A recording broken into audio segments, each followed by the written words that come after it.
It's August 7th, it's in the afternoon, and I just want to show you my Sweet Autumn Clematis today.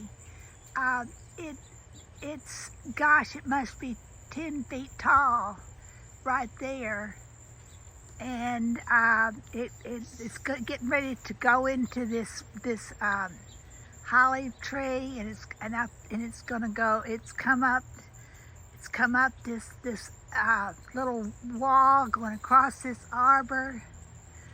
Pretty soon, in just a week or two, this will begin blooming, and it will look like white fairy wings fluttering around the outside of my garden.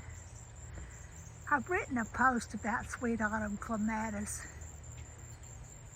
Native gardeners hate it because it's not a native. It's from Japan, and it can be very invasive. When you plant it, you need to be aware of what you're planting. You're planting a type of clematis that can get out of control. But you can. I'm trying to make it. There we go. But you can see right now it's just tons of little green buds and every one of those buds is going to open into white. It will almost look like Queen Anne's lace, almost. It's magical, and I love it. But my main purpose, I knew when I planted it here that it can be invasive. But this is I have a post written about it. I'm going to link you to it, that goes along the outer edge of this side of my garden.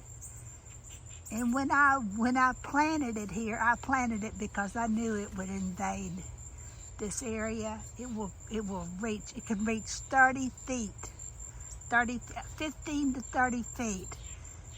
And I have a fence that's a little twig fence that's supported by different kinds of arbors and arches that reaches about 30 feet.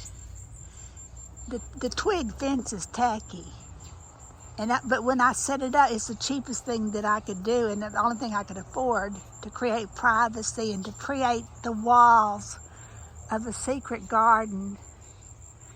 But I knew that soon the area would be covered with this Sweet Autumn Clematis.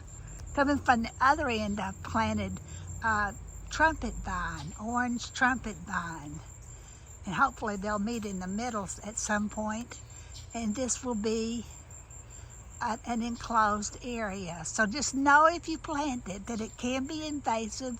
You can prune it aggressively.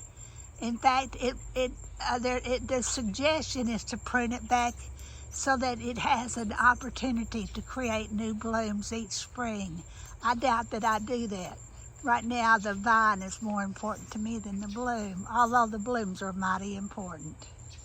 It's a magical plant for a mystical time of year. It starts blooming in the fall, early fall, and it should bloom the rest of the fall.